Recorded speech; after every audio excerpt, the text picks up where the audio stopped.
Santa. Where Easter eggs are $2 for a dozen at the Kroger. It's the 9 Billion Names of Pod with Dan Bauman and Michael Reed. I'm Dan Bauman. I'm Ed Dillinger. So, let's talk about some stuff. Affirmative. So, we are finally bringing you our review of the long-awaited film adaptation of Ready Player One by Ernest Cline. Mm-hmm. Now, you have not read the book. No, it's been in the massive stack of books sitting at my house to read, and when I heard there was a movie adaptation in the works, I said, not going to read it until after the film.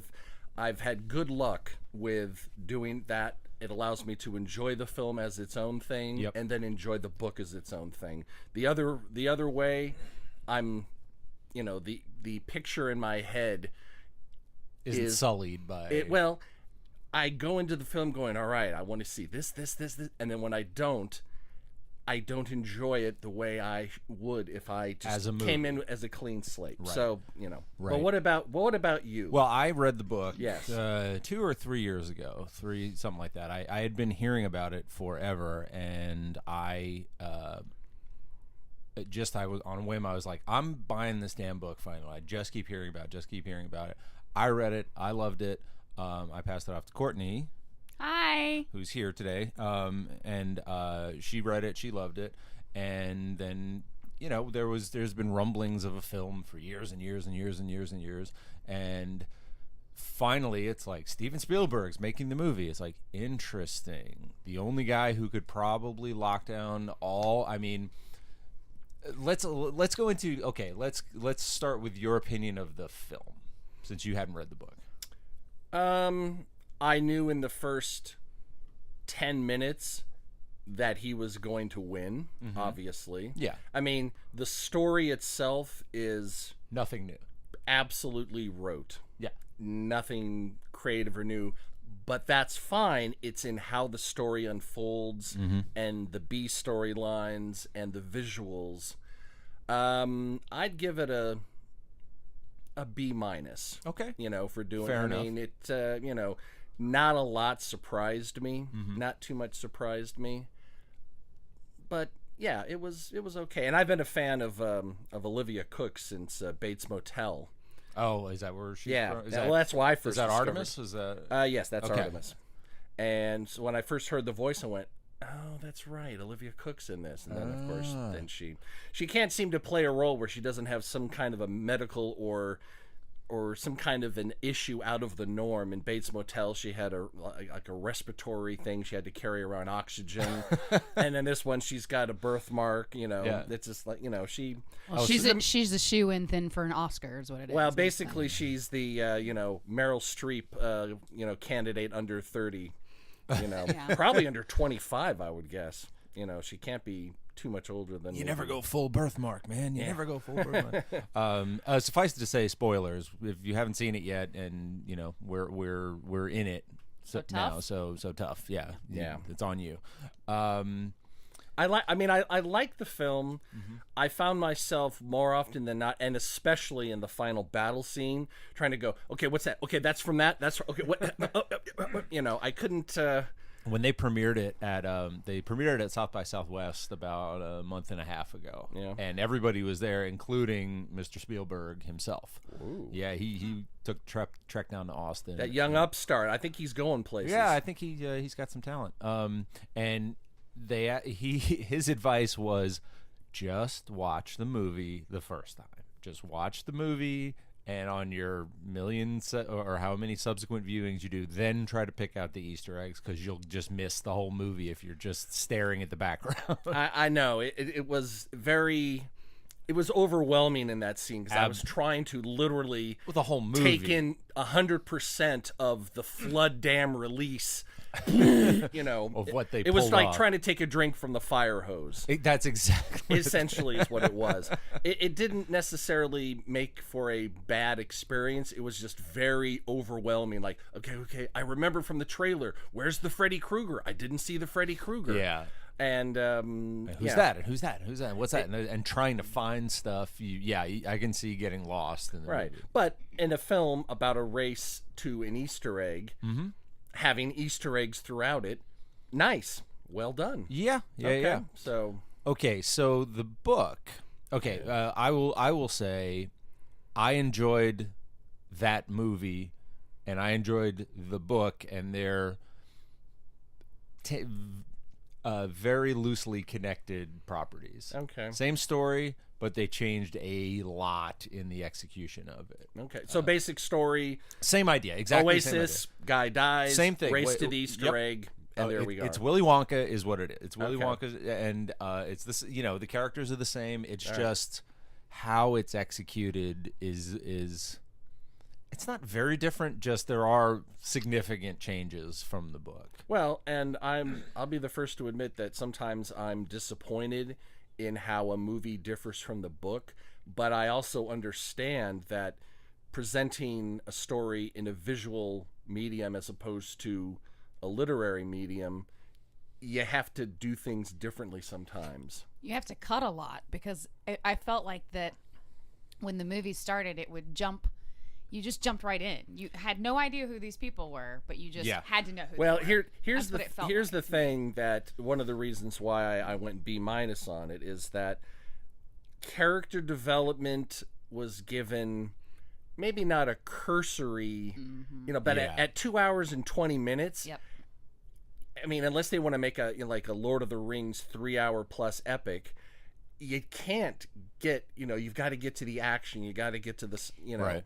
I realized that, but they went real fast straight into it. It was like, who the hell are you if you didn't know? If you haven't read the book, right? And that's why I can appreciate it on the level it was presented, but obviously what appeals to me is, you know how much I love my period costume dramas and the long drawn out character development. That is satisfying to me. In a film like this, you don't have really any of that. You got a little bit of Percival's home life, Wade Watts' home life. Yep. Just to and I bet you the reason why they did that, I think, was to make it a little less when, spoilers people, they die. Yeah. Okay. So well, that's in the book too. I mean, that's like that's how the book starts. Yeah, all of that is in the book of him being the shitty home life and getting away from. Right, but what I'm saying is the reason that was kept. Oh, okay. If you're saying it's in the book, the reason that was kept and they didn't gloss over that like they glossed over just about everything else in character development was because you had to arc that, all right, this guy's an asshole and she's a little different and kind of a maybe bitchy, but kind of, when they die, it's like, all right, they kind of deserved it. Which is, no, they didn't, but still. Right, and it gives him motivation, that they are evil corporation. Exactly. Because let's face it, in his situation, $50 million and your own penthouse and stuff is very, very tempting. Yeah. And if it was just out of the the inner goodness, but when you have that other motivation, like you killed my stepfather and aunt, prepare to die. Right.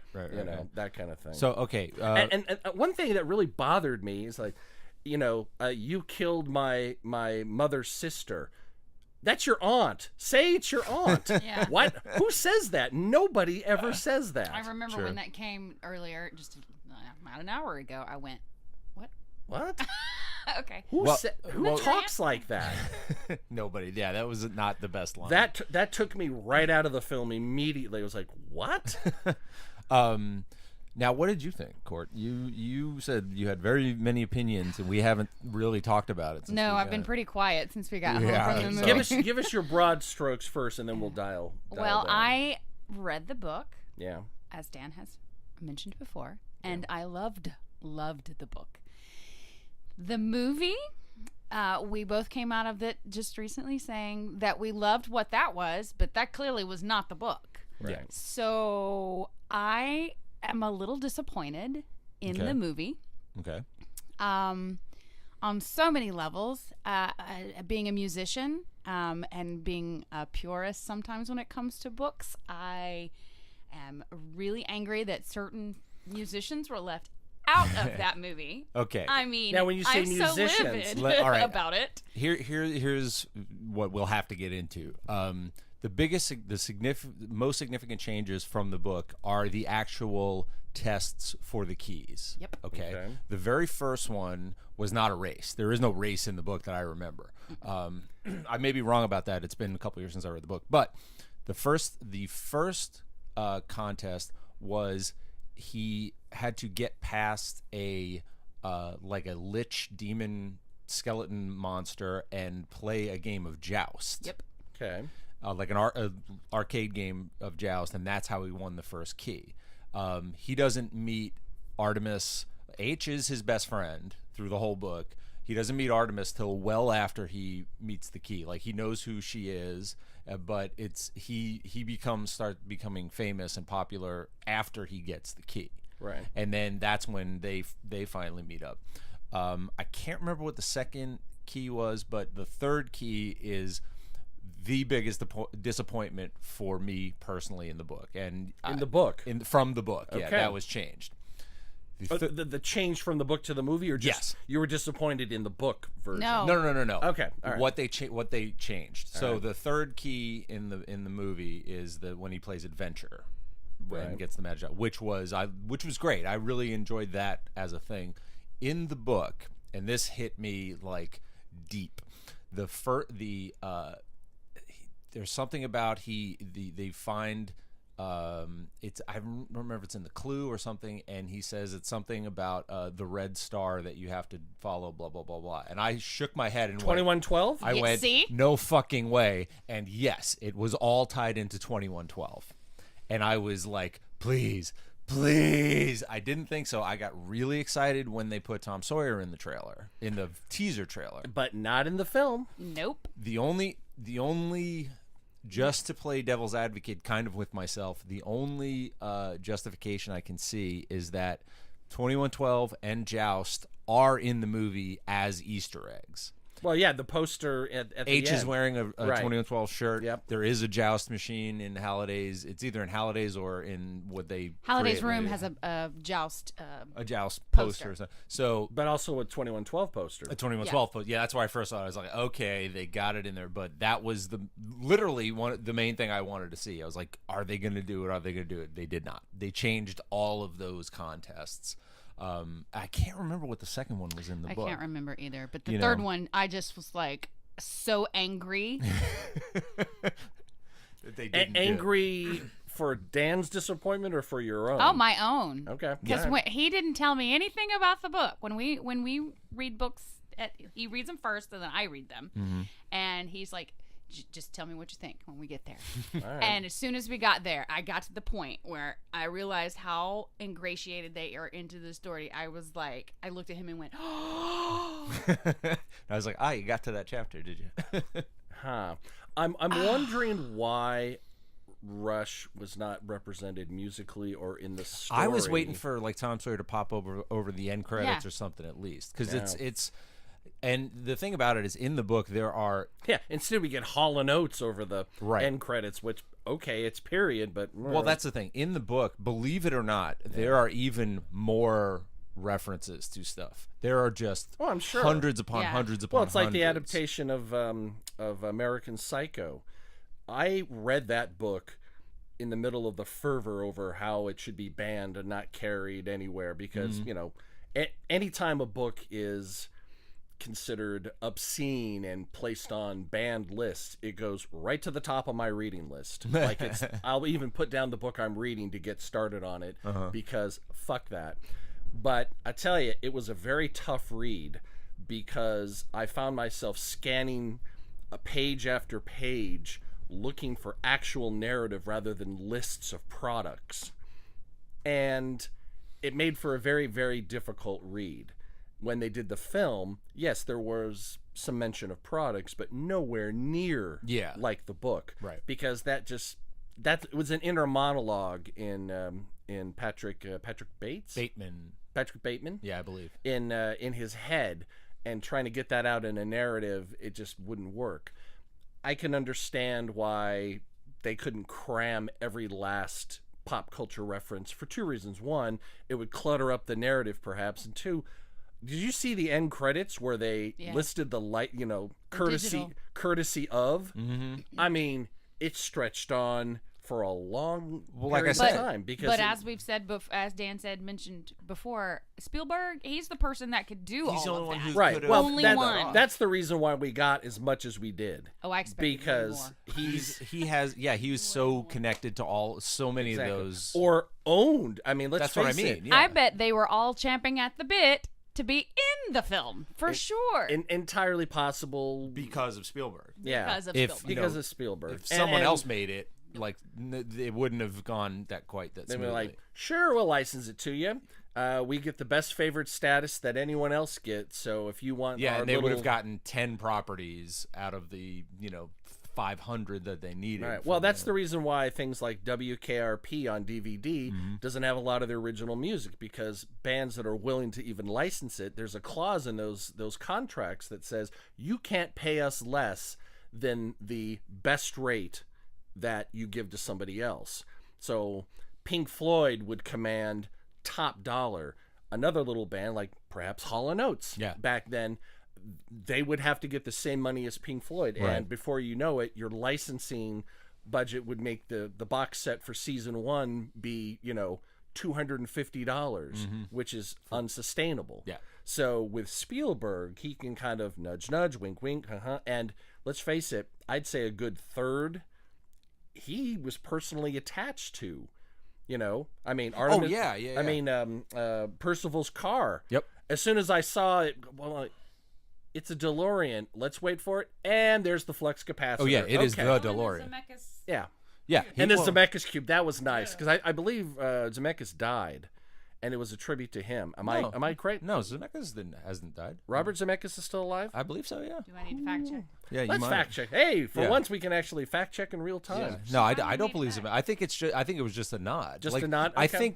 think there are, because I noticed there were nods to the Back to the Future music when they showed the DeLorean and the theme. The guy that did the music for this film is the guy that did the music for Back to the Future. Alan Silvestri, Silvestri. exactly. Yeah. Yes, So- he is still alive. He is still alive. Yeah. Okay. Well, there was some big producer guy that passed away, but obviously it wasn't him. No. Okay. Moving on. Moving on. They, like I said, it's very close. Like they're like in the book, he's the one who ends up in the detention center, not her. Yeah. It was him, and he still got out. It wasn't quite as easy as she got out.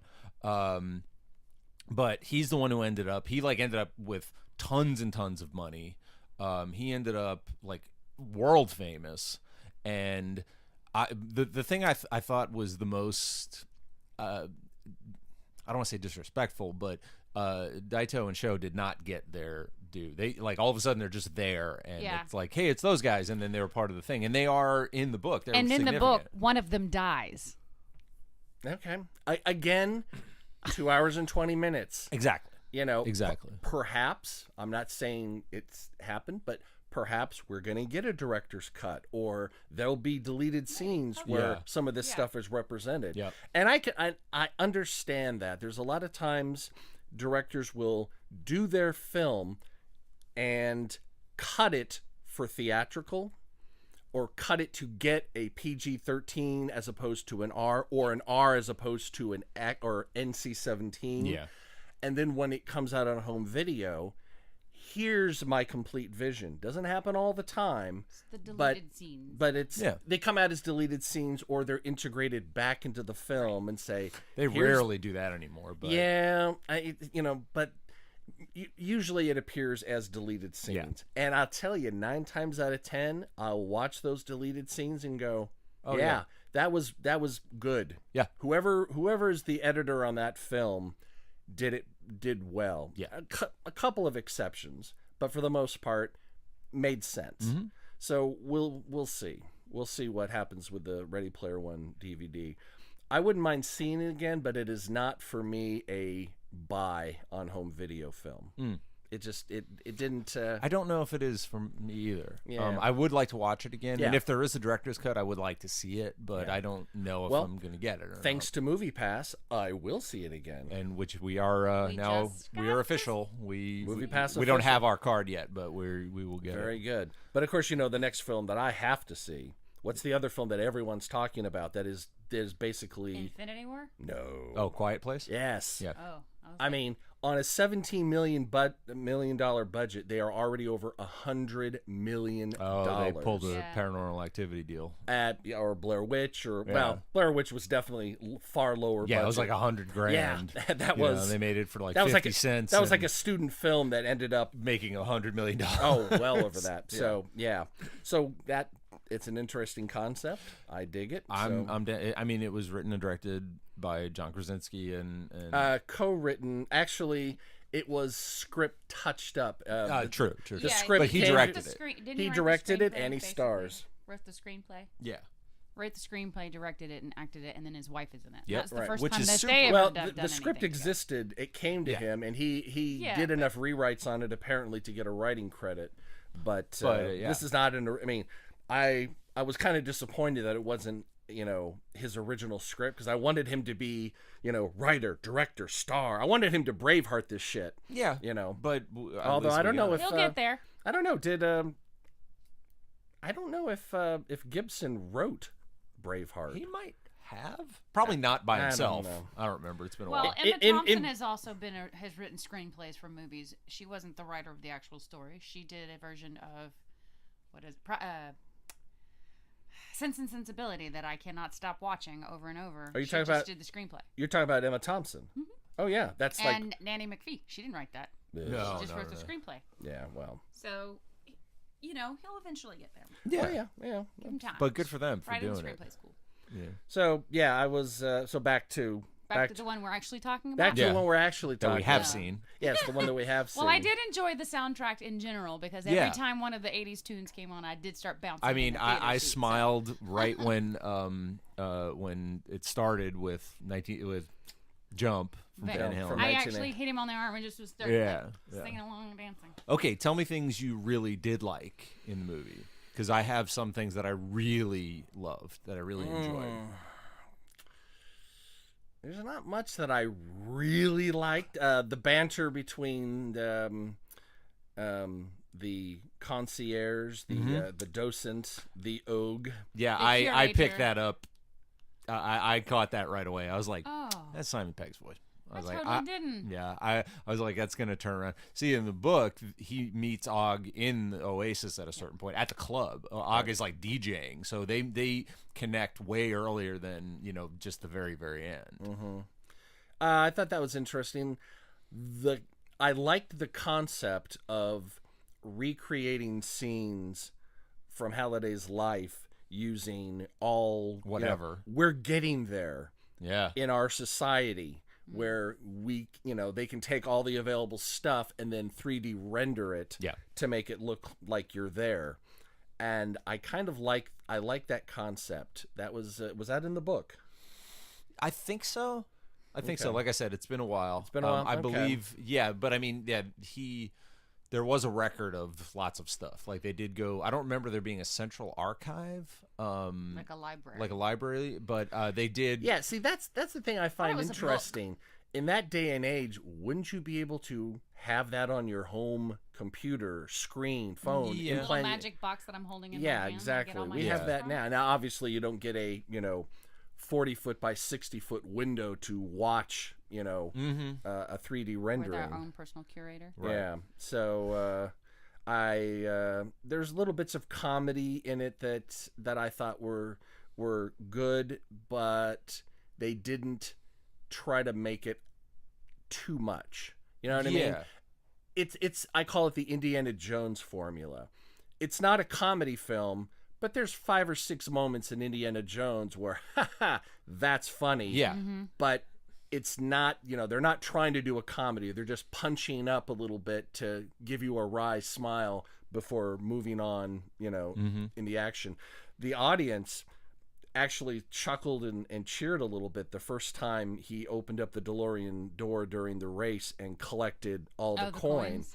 And I was like, okay, obviously. I know that's a thing. I have never done that in my life because I'm not a gamer, but I know that that is a thing. It reminded me of Scott Pilgrim with exactly. the coins. I kept thinking, what's that line? Ooh, coins. So I like that. The Ed Dillinger character, whatever the hell his name is, Ed Dillinger. the evil guy. Oh, Ben Mendelsohn. Ben Mendelsohn. Yeah. What was his character's name? Yeah, that much. That yeah. guy. See, I'm terrible at remembering names. Yep. He was sufficiently greasy, Yeah. corporate-y douchebaggery. Yep. I really liked his female. You know, I don't remember her from the book, Wetworks but she woman. was good. Yeah. Her voice sounded like Roseanne Arquette, big time.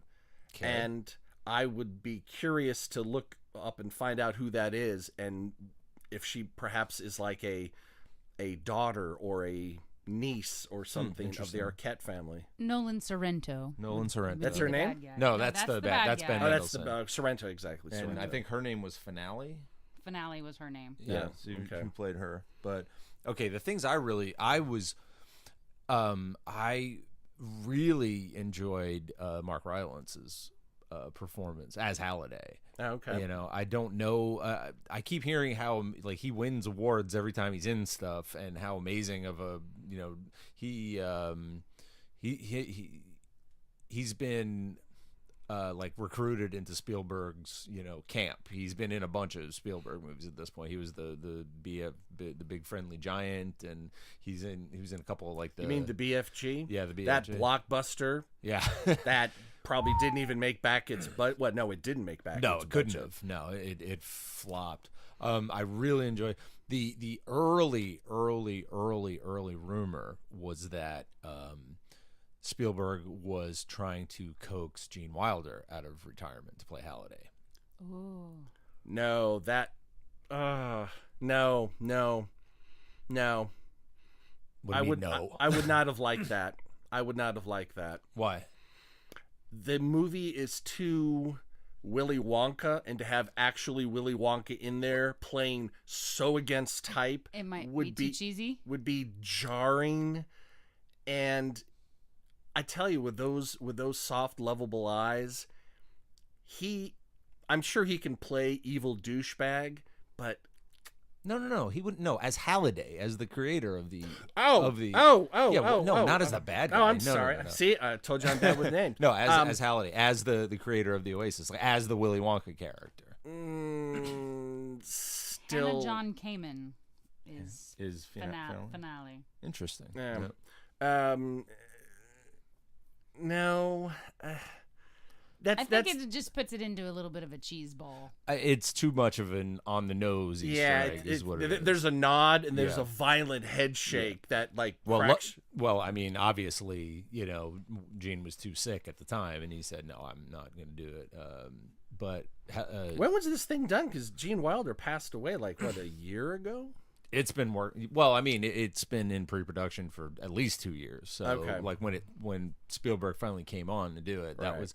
Who knows if that was actually a thing? Like that was actually being talked about, but that Okay. was the rumor that it was like, oh, he's Oh. trying to court Willy Wonka, blah blah blah. Well, it is. It's very on the nose. and it could very well be, total internet bullshit, but you never know. What bullshit on the internet? What? I don't believe it. And It's I not fact. what I think my favorite scene was recreating The Shining. Oh my god! That was brilliant. As soon as he was hitting the button, I was like, "Oh, don't do that!" And Here, I jumped into the seat and Dan was like, "I'm so sorry," because he knows how scared I get. But it was so great. oh my So god! great. And man, I loved that final photo from The Shining that they tweaked Oh yeah. to be Halliday and Karen. yeah, Was it Karen Underwood? yeah, Yeah. yeah.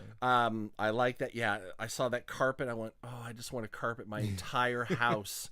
That's in- odd. The blood usually gets off on the second floor. Yes. And I thought it was very creative. Well, not creative. I guess standard. How they like when he went into room 237. Yeah.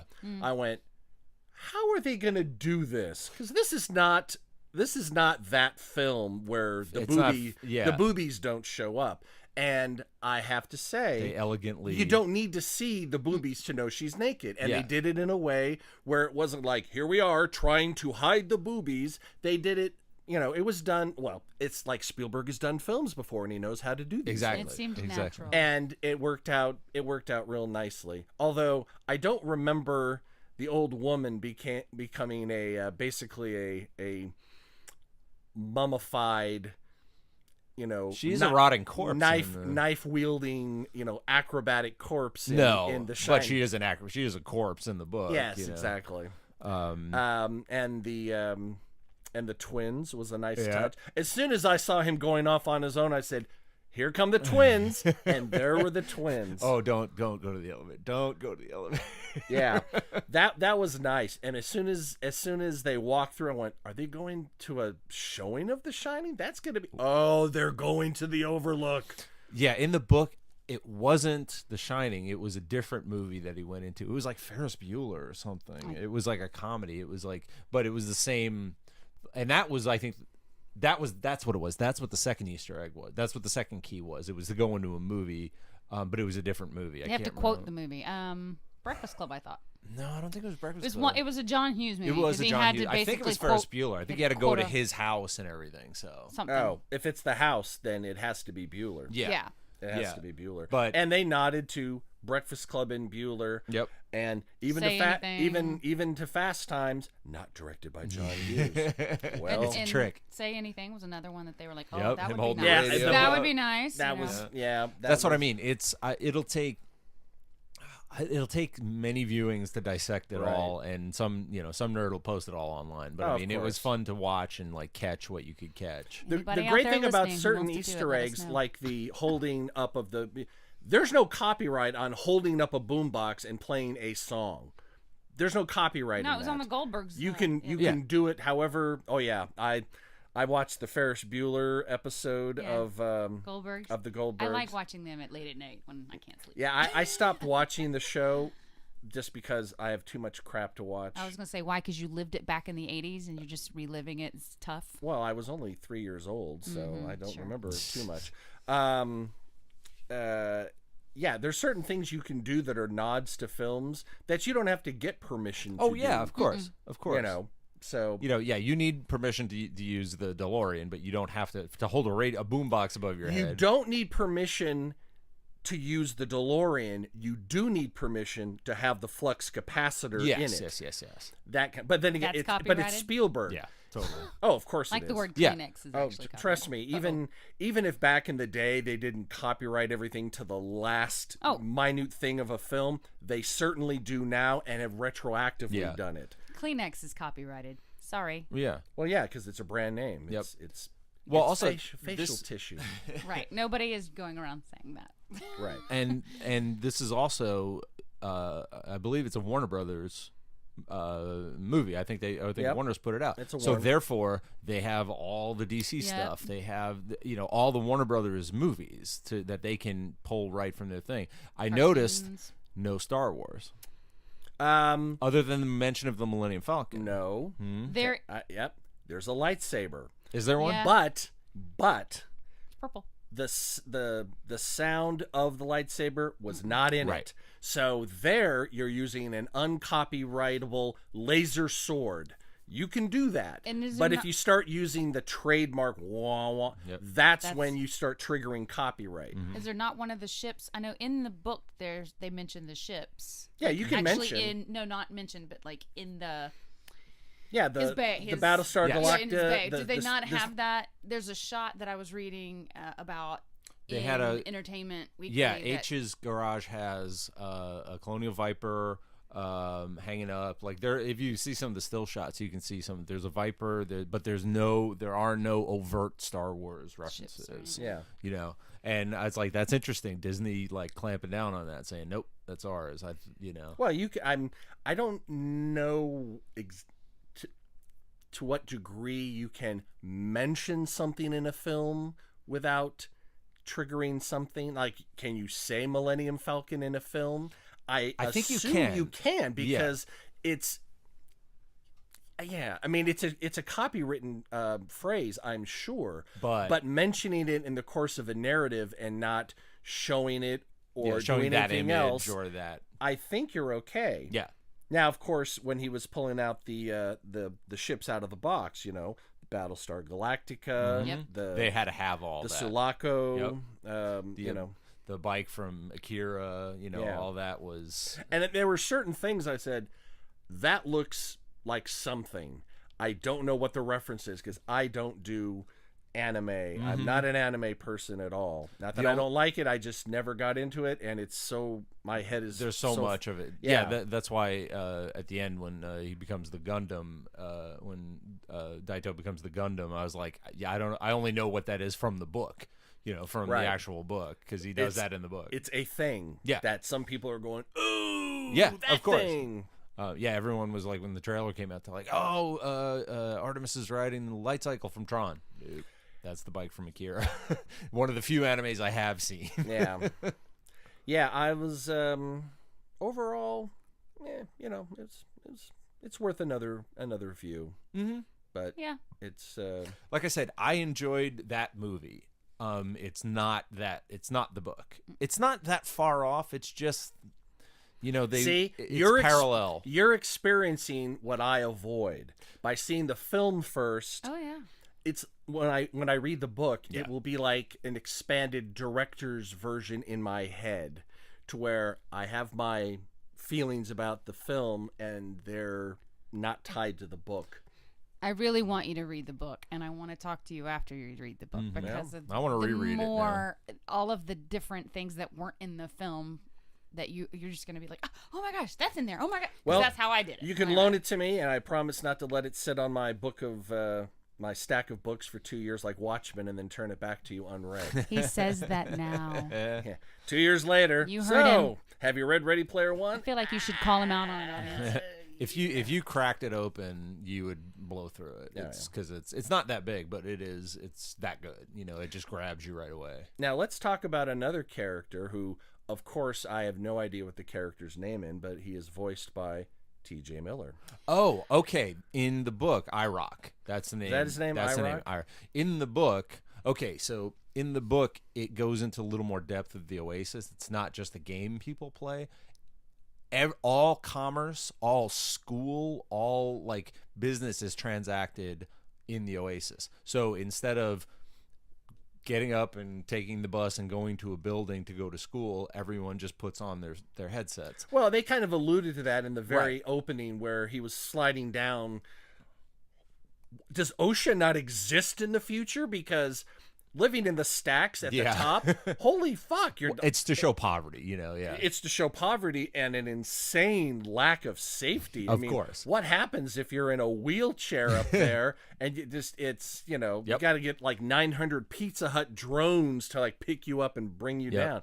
But anyway, they show like everybody is in there with their VR goggles on. So in the book, IROC and they all go to school together. IROC, H, and Wade all go to high school together. All right. So you miss all of that. So he's the asshole through the whole book. It's not just he's a corporate shill. So I was like, oh, and I was like, again, if they opened up the whole high school thing, yeah, it would have been way too. it's It a would take long, forever, and I don't fault Spielberg or fault the writers of the film, which I think one of them is the actual author. It was, of yeah. the, He Right. did write help And- work on the screenplay, and that lends credibility. to the changes. You can judge whether he did well or not, but if the original author is credited, at least as co-writing the script, that gives it a stamp of, hey, I approve. the changes are acknowledged. Exactly. So in that case, okay.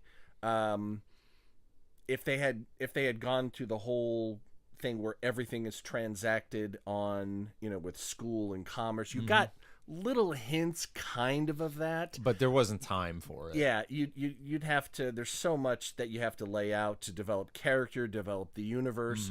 Even though it's in the future, it is so different from what we have now that you'd have to what life is like now. There's little hints of where how it could go to where we are in Ready Player One. But they're talking about the corn sugar, the corn syrup sort of, the bandwidth riots, and I'm like, that's a thing that could totally happen. Yeah. Because they put freaking high fructose corn syrup in everything. And my first thought was, is that really a bad thing that there was a shortage? Yeah.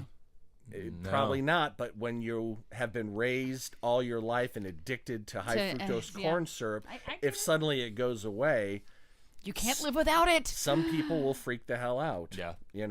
Other people like myself would be like, thank God, and also freak the hell out at the same time. Like when we almost didn't have Twinkies, everybody. Yeah, well, that was okay. So back to IROC. Okay. I'm kind of torn about T.J. Miller. He does not have a very good reputation as a person. Yeah, I've heard that. Now, no. I mean, he just got arrested or something. Because apparently he thought it was funny, or he was just completely mistaken that a woman on an Amtrak train had a bomb. Yeah, that's what. And they're like, well, she kept checking her bag and not taking anything out. I'm like, is that where you first jumped to? To bomb? I don't know if this woman, God help him, if this woman had a hijab on or a headscarf, and he's just playing into but he was arrested and he's been released on like $100,000 bail, and this is a felony thing now. Who knows? Yeah, like 5 years prison. Yeah, kind of deal. So who knows how that's going to play out? But don't know. But beyond that, apparently he was an absolute nightmare towards the end of his run on Silicon Valley. But he's funny as hell. Yeah, he's in Deadpool. Come on, yeah. In this film, So I didn't think he was a bad villain.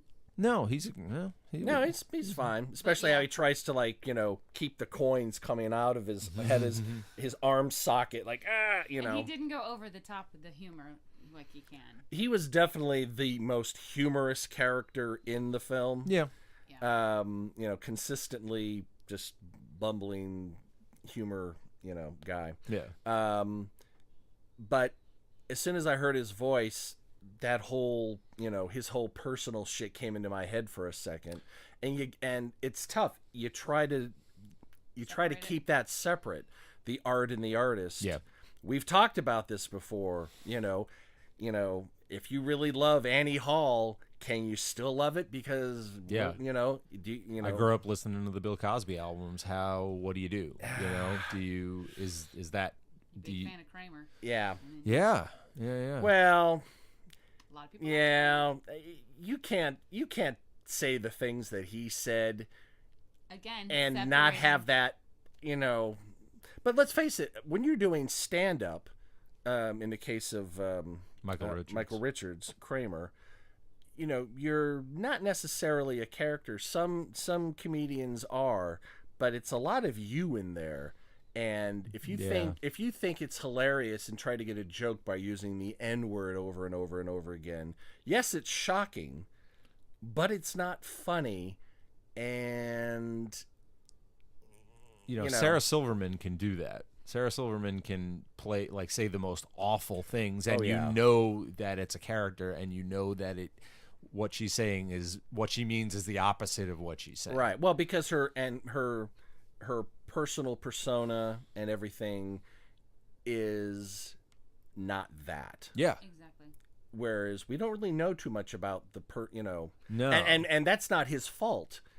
Some people just don't want to, be an activist like Sarah Silverman or speak out on issues like that. So I haven't heard anything other than the stories of him being a dick, and of course this Amtrak, T.J. Miller. Yeah. T.J. Miller thing. So trying to bring it back to the actual thing we're talking about.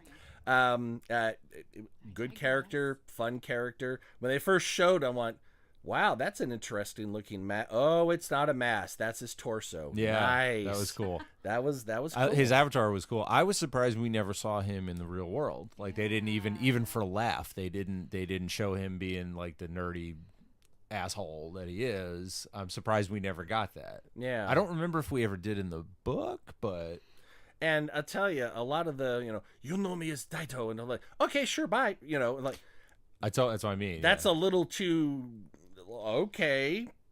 You know what I mean? Yeah. Little too quick on that. I I liked who H was in the real world. Yep. I know her from Master of None.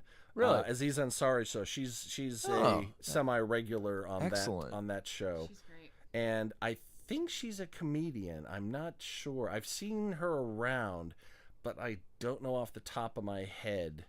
I'd seen her name. I didn't recognize it. But no, she was. And I liked she's on the poster for the movie. So the reveal, like that's like a very near the end of the book reveal of who H actually is. Right. And I was like, oh, they're not going to do the reveal. They're going to but they didn't. They actually played it the way it plays in the book, where this is my buddy H. He is this and he is that. And in the book, she's actually a lesbian, and they allude to that too with the naked. I believe the actress is also Yeah, she's- also gay, or at least big- gender nonconforming. Yeah, So well done. I mean, Yeah. keep what works in the book if it works. If it works, and, yeah. and again, the author co-wrote on it. yeah. So, okay. Douglas Adams changed the Hitchhikers every time he did a thing with it. Exactly. So, Exactly. but we get stuck on. I wanted to see the Rush chapter. I wanted to see the things I wanted to see from the book. and you know what? Perhaps Rush was like, no, that's too much Rush. Who knows? I know. Who knows? Who knows? That's the thing that you can get. I will be researching that. Yeah, I'm sure you will. Now that I've seen the film, because I haven't looked, I haven't done I haven't Googled or asked anyone, is that chapter in the book? Because I wanted to see if it was. I just wanted to see it for myself. Right. But now I'm gonna go down the rabbit hole and find out what Find out happened, why if it it happened. was ever broached, or why they. Because there's no reason they wouldn't. They're pretty cool about that. I mean, they're in that whole freaking I Love You Man movie. If you go to any of their concerts, the videos that they put up on the side, oh my gosh, They're really make fun ridiculous. of Oh my themselves. God, they're totally a polka ridiculous. band Right, in one right. of They're the not, taking themselves too At seriously. all, even in the after they did I Love You Man, at the end of the one concert, the one video was Paul Rudd and Jason Segel breaking backstage to meet the guys in Rush. So they're not Something like, you have no feeling about, or any all. no, I wouldn't do any some shit. corollary in almost your own crying. life at all. But I mean, they're not they're not too precious with their Property. All right, property, that's good. and they obviously gave license because Well, there's a difference between trailer and film. well, I mean, even the stuff in the movie. I mean, there is actually the T-shirt and the poster, and I don't know if you have to get permission for that stuff. If it was commercially released and it's not a focus, yeah. there's a difference in licensing. If you want to put a song in a film that just kind of goes over things, that's one kind of license that gets what kind of rate. If it's a song that actually plays into the narrative and is integral to the film, that may not be necessarily another license, but that's another license rate. Okay. See what I'm saying? Yeah, but again, we're talking Spielberg here, and I don't Yes. see why He they would have said no. We don't want to be in a Right. Spielberg movie. And let's face it, there's some books that people have said are totally unfilmable because of yeah, they this, said that about Watchmen for years. They did, and I think they were wrong. I was fine with the Watchmen. In 1985, it was unfilmable. Yes, yeah, exactly. know. Some people said Cloud Atlas couldn't be filmed, and they were right. They were right. Yeah. They were right, and then you get that. And I'm sure there are books out there that people would love to see, but the author says, okay, you cannot change anything. I want my vision on the screen, and we can't do. No, we have to It's not change this. possible, And the yeah. author goes, then it's not going to be a film. Bye. Yeah. And you know what? If that's the case, I side with the author Yeah. 100%. And I mean, there has to be changes. I get that. Well, to a degree. Depending upon the story, there has to be changes, or not. Yeah. Some books you can actually film exactly as the book is. Yeah. Not Wrinkle in Time. Oh, Jesus, Wrinkle in Time. Where I digress. Let's go back. Yeah, Wrinkle in Time, I give like a D-. Touchy subject. And on only this reason podcast. it didn't get an F from me is that I recognized some things from the book and went, "Oh, look, there's that." That was about it. Everything else, I thought it was just a train wreck. But I digress. Yeah, there's my favorite book in the entire world is called Satan: His Psychotherapy and Cure by the unfortunate Dr. Kassler, JSPS. That was adapted into a film by the author, and it was a fucking horrible thing. How do you really feel? It bears almost no connection at all to the book. No. I've always said there's only 2 adaptations that I would consider as close enough to the book that made me happy. Believe it or not, the Harry Potter books, at least casting and visuals, it's like you see when you read those books, there are things in those movies that's what was in my head, and the casting was so unbelievably spot on. And you know probably why? Because Rowling. J.K. Rowling said, "Oh, you want to do it that way? Then no rights for you." There was a funny thing. I remember watching a million years ago when that book came out, the first one. Yeah. J.K. Rowling was on the Rosie O'Donnell show of all things, right? Pimping the book, and terrible person. She's the worst. Yeah. Well, Anyway. she was championing that book, and she said, "Look, if this ever gets," Rosie O'Donnell said, "if this ever gets made into a movie, I want to play Mrs. Weasley." And J.K. Rowling was like, "Yeah, sure. Well, okay, that'll be great." And then Rosie O'Donnell was actually angry that she didn't get the part. And it's like, and you it don't was know that wasn't contractually binding, right? That was me being on television trying to sell my book, and yeah. And but my other book, I think Gilliam did a phenomenal job on Fear and Loathing in Las Vegas. Yes, the book's 112 pages, or it's right. not. It's not a 500-page epic. Right, it's a thin tome, so it's easier to do that. Also, Slaughterhouse-Five, the Vonnegut film from. That movie had to be made in like 1970, 71. It's definitely the 70s. That's actually a really good adaptation. It is. But again, also a 100-page book, not very thick. You know what they're working on right now? And I think they're doing it as a limited series. Fahrenheit 451? No. Well, yes. Yes, they are. Okay. We'll get to that. Catch-22. Are they really trying to do that again? They're trying to do that again, okay. And I think George Clooney is involved somehow, yeah, either behind the camera or whatever. So I tried reading that book and I had a hard time with it. It's not an easy read, but it's not a tough read either.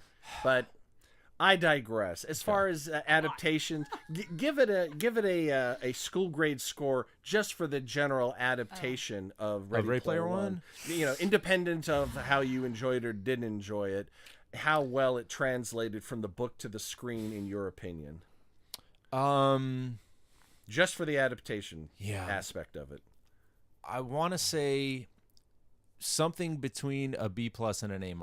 Oh, really? Okay. Yeah. Okay. There was a lot that was right, and they basically did it. They basically did the story. They just kind of changed details. Okay. So it wasn't the same thing, but again, I liked what they did. I liked the fact that they made it. First of all, that made me happy, right. And the fact that they did it probably as right as they could do it. Well, it's Spielberg with the author attached.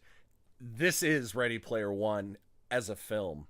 Yeah, this is what it's going to be. There's nobody with more clout and more grounding in the story than Spielberg and the author. Exactly. Name one other director in Hollywood that commands, multi-billion-dollar, box office and can, because let's face it, Spielberg, he could, I want to direct a film of the phone book, and he'll get $150 million budget from anybody. Yeah. So interesting. I did find it funny that at the very beginning, there was 40 or 50 film companies, that went by. Warner Brothers, this company, that company. I went, where the hell is Amblin? And then at the very end, of course, it was Amblin. I went, wow. I wonder if to get some of the rights that some of the studios or intellectual property entities had to come on as co-pros, or, you know, kind of, or some of the heads of those companies are now executive producers.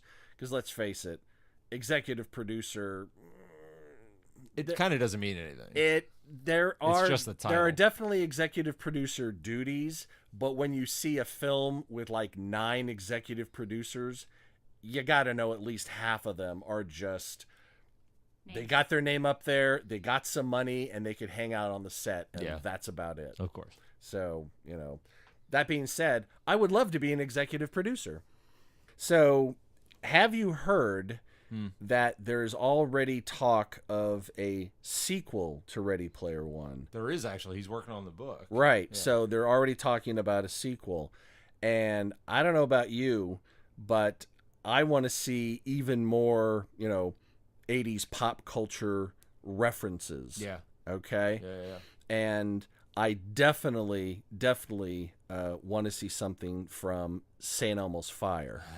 Of course you do. Of course. And the thing I want to see the most is... Medication time. Medication time. We ran out of time. I will tell you next week.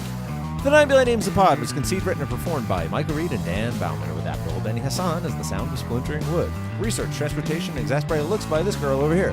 Technical assistance by Cubase, Pro Tools, Skynet, QLab, Deep Thought, Big Brother, and Eddie, your shipboard computer. Financial consideration provided by the Wayne Foundation, Stark Industries, the Piranha Brothers, and LexCorp. Legal counsel by the offices of Howard Allen and Fine.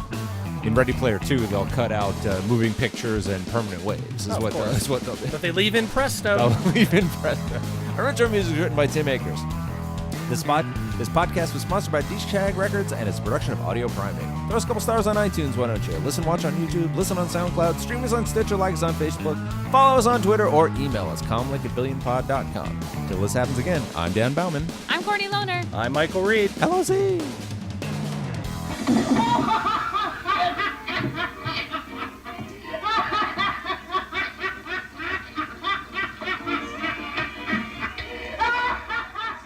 Audio Primate.